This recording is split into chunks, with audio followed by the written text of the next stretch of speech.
Salut à tous, j'espère que vous allez bien. On se retrouve aujourd'hui pour une nouvelle vidéo pour vous parler, pas un déballage parce que je fais pas des déballages, mais disons c'est la première prise en main du Zenfone 5. C'est un produit qui a été présenté au MWC de Barcelone. Je l'avais pris en main à la dernière minute franchement avant de partir et j'ai vraiment hâte de le tester. Voilà, donc là je commence un peu le test et voilà, ça remonte juste à quelques heures depuis que je l'ai ouvert et j'ai fait déjà le déballage en live avec vous sur YouTube.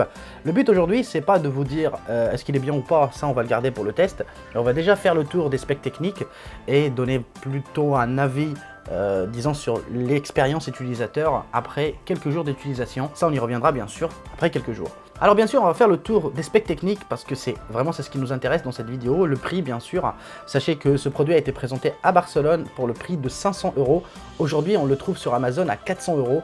Donc ce qui fait de lui un excellent rapport qualité-prix, surtout pour le design, d'excellente finition, bref, je vais tout vous expliquer, on va voir ça ensemble. Alors pour ceux qui me suivent déjà, vous savez plus ou moins qu'est-ce qu'il embarque, voilà, mais l'objectif aujourd'hui c'est de refaire quand même un récap. On retrouve une dalle de 6,2 pouces Full HD+, en IPS, mais c'est un excellent IPS pour l'instant, en tout cas j'ai adoré la colorimétrie, la justesse de couleur, et aussi, même on a un noir qui est un peu plus profond qu'habituellement, voilà, mais voilà, ça vaut toujours pas de l'OLED, on est bien d'accord, vous inquiétez pas.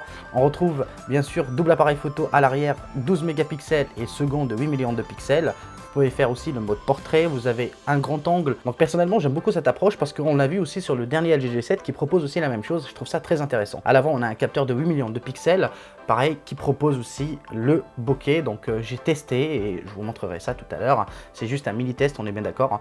La vie finale reviendra plus tard avec un vrai test photo et un vrai test vidéo. Alors sous le capot, ce smartphone embarque le Snapdragon 636 qui est gravé sur 14 nanomètres. Alors juste pour vous faire un ordre d'idée, disons que c'est un équivalent plus ou moins aux anciens Snapdragon 820. Il est un peu inférieur au Snapdragon 660, mais il reste quand même un très bon compromis. Si vous êtes vraiment un adepte du AnTuTu Benchmark, le smartphone peut atteindre les 120 000. Donc voilà, c'est quand même très bon, ça peut faire tourner tous les jeux sans problème. On retrouve aussi une puce Adreno 509, il supporte aussi le Bluetooth 5.0, les Full 4G, voilà, il n'y a pas de problème en tout cas sur ce plan. On retrouve 4 Go de RAM, 64 Go de mémoire de stockage extensible via une carte micro SD jusqu'à 2 Tera. C'est énorme, voilà, c'est vraiment énorme. Donc je sais que certains seront un peu bloqués par le processeur, ils vont se dire ouais c'est quand même un smartphone à 400 balles, etc. Ça reste pour moi un très bon compromis à ce prix-là. Certes, j'aurais quand même préféré un 660 au lieu d'un 636. Déjà ce processeur, on le retrouve sur le Xiaomi Redmi Note 5, si je ne me trompe pas, qui coûte plus ou moins 250 €.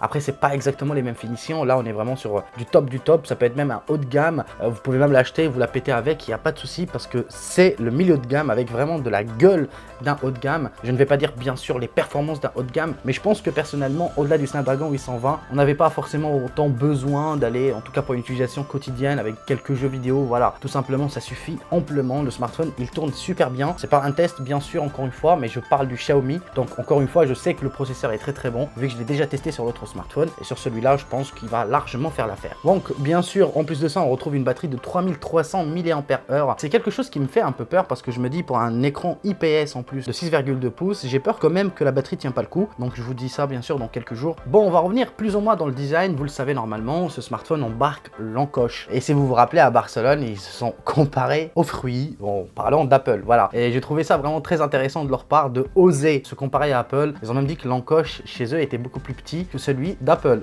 Oui, c'est vrai, c'est beaucoup plus petit, mais en même temps, il n'y a pas autant de capteurs à intégrer, ce qui est normal, ce qui est logique. Sachez que ce smartphone m'a été bien sûr envoyé de la part de Asus France, donc je les remercie en même temps de cette vidéo.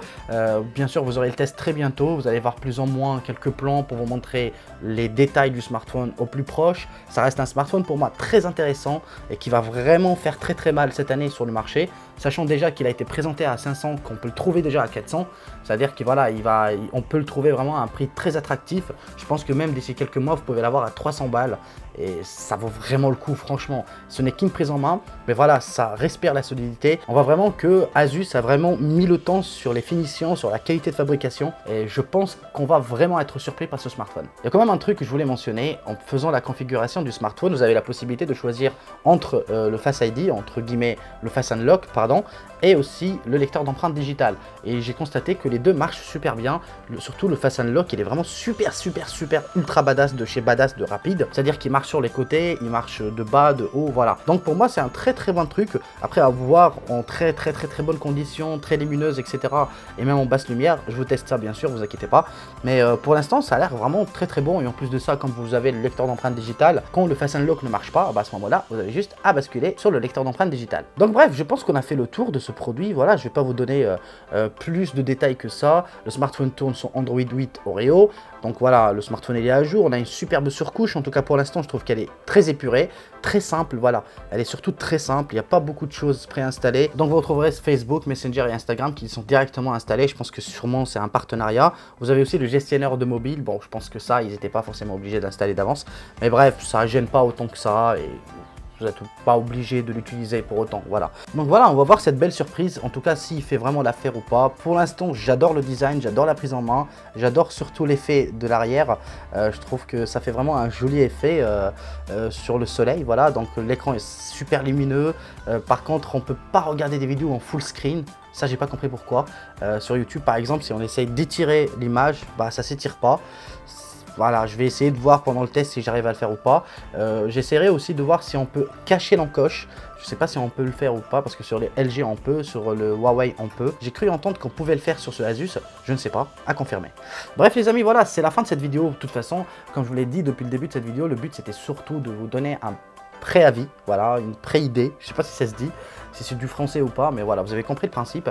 Le but c'est surtout de vous donner quelques images en avant-première, avant le test. Je fais pas de déballage, vous l'avez compris depuis un moment normalement sur ma chaîne, et j'aime pas ça, je trouve pas ça très intéressant. On a tous, les boîtes sont tous quasiment identiques, on a exactement les mêmes choses à l'intérieur, donc voilà, je préfère directement parler de prise en main simple comme ça rapidement, et de se faire une idée vraiment précise une fois que le smartphone sera testé. Bon, likez, partagez, faites comme d'habitude, je compte sur vous, et on se dit à très bientôt pour une nouvelle vidéo. Allez, adios!